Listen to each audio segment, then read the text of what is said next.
Welcome again to Cottage Talk today. I am Russ Goldman. This is another episode of a show that I'm going to be doing each and every day for the month of January. And this episode will be exclusive as a podcast on the Cottage Talk Patreon page.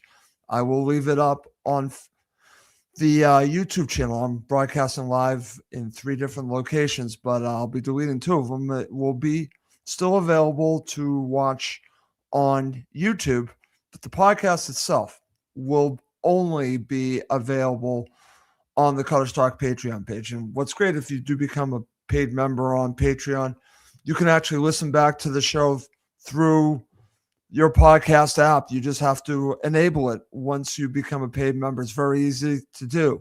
So I do hope that you become a paid member on the Patreon page if you like the shows. Now, the challenge is if I can get a total of 50 additional members, paid members on the Patreon page by the end of January, I will extend this to the end of the season, doing a daily show. I think a daily show is something that is needed talking about Fulham.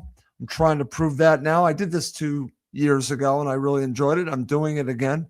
This is day 13 of a daily show. Different types of shows. Today's going to be different from the ones I did the last 2 days. So I'm going to make it interesting. And I hope you like what you are seeing. And if you are on the Cottage Talk Patreon page, like what you're listening to. So let's get to the show. So I was thinking about something I wanted to talk about on the show today, and it involved the draw for the FA Cup and the lead up. You know, again, it's typical, especially when you're on social media. You hear who you don't want Fulham to play. So we'll start with who they are playing. And Fulham faced Stoke City away. And I think this is a decent matchup going to Stoke City, who I believe are currently 8th in the championship. So it is a match that if you're Fulham, you should be feeling that you should be able to advance in the FA Cup, but a team that you need to respect. So the matchup is good. It's okay. It's a matchup, like I said, it's a favorable matchup for Fulham in the FA Cup. So then it comes down to what you want from the FA Cup. So I've seen fans react about who they didn't want in the FA Cup, and it was Manchester City. I know the history of Fulham playing Manchester City in the FA Cup, especially at the Etihad. It's not good. In fact, it's bad. But you know what? I have a lot of ambition for Fulham Football Club. And at some point, if you truly want Fulham to do what Crystal Palace did and actually win an FA Cup, I don't mean just getting there or getting to a semifinal. I don't want that. I want them to actually be in an opportunity to win it and then win it. So to do that, you have to play the best at some point. You have to beat the best, in my opinion. You know, it doesn't always work out that way, but more often than not, you're going to be facing the best of the best. And one of the best, obviously, is Manchester City. So for me, before the draw was taken, I actually made it known on social media that I wanted Fulham to play Manchester City in the FA Cup.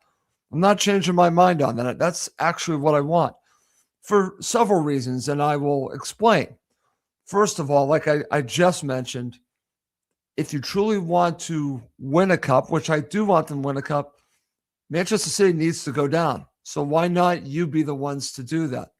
Fulham have played Manchester City pretty tough lately. Honestly, should have gotten something out of the match at Craven Cottage. They played them tough last season, the season before. They've been competitive with them.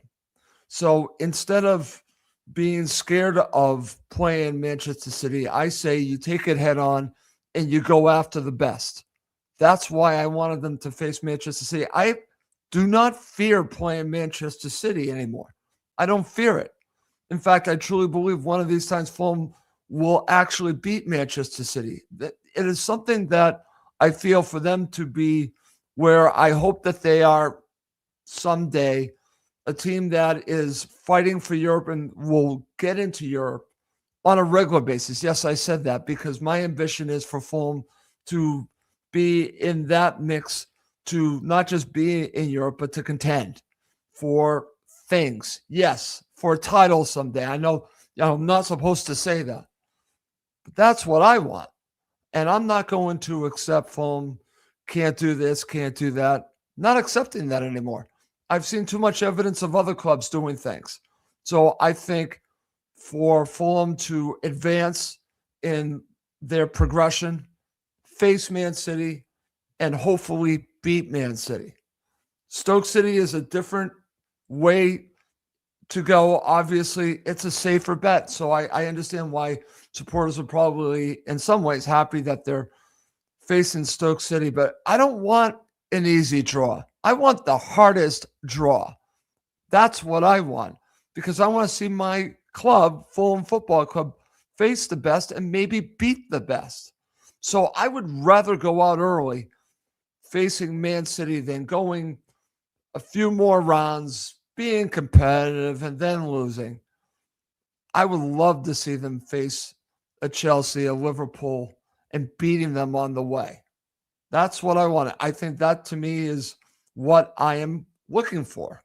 So others might disagree with me, might want something different, and I get that.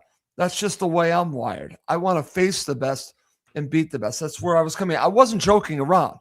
People thought I was joking or think that I'm mad because this is what I wanted. It's still what I wanted. The funny thing about it is that Fulham play Manchester City on a Wednesday, and then they would have had to play them back to back, which would have been crazy that following weekend. That weekend coming up after they faced them at the Etihad, they would have had to have faced them 2 matches in a row, which isn't ideal. And I did not know that at the time. But you know what? I would have been in favor of it. And if you don't like that, so be it. It's who I am. I want to face the best. And that's Man City. All right. So let's move on with the show. And something else that I've seen a lot, because we are 13 days into the window, no signings. So you see the cute little comments about no signings. They're complaining about no signs. Listen, I want them to sign players too. And I get that. But do you think that your tweet about no signings is really going to make a difference? I don't think so. But if that's where you want to go, by all means. I still believe strongly that this window is different than in January's in the past. I believe Fulham will come away with 3 players. I will actually right now be critical of them because just like others, I thought that they would actually have a signing already or 2. I did. So they are proving everyone right. This is no, they're not going to do anything. No. Because they haven't made a signing yet or 2. So we're only 13 days into this. So in many ways, I do understand why I'm seeing these tweets. But I will actually watch the movie to its end, meaning the end of January. And if they get 3 players, even though I wanted them earlier, I'm going to be happy. You want to know why? Because we have 3 players coming back from AFCON. You've got a ton of injured players coming back. And if they can add 3 players of quality to the mix, Fulham are going to contend for Europe. So if you want to complain that they haven't done anything yet, how about giving them to the end of the window and analyzing then? Because that, to me, ultimately, a lot of fans are being proven right that they weren't able to do anything early. So I get the frustration, but I'm not giving up on players coming in this window. And I will stick by it and say that they will add 3 players before the window. Let's see if I'm right. I hope I'm right. Okay. Final topic before I wrap up this quick show of Cottage Talk is this. And Fulham are about to play Leeds United at Ellen Road.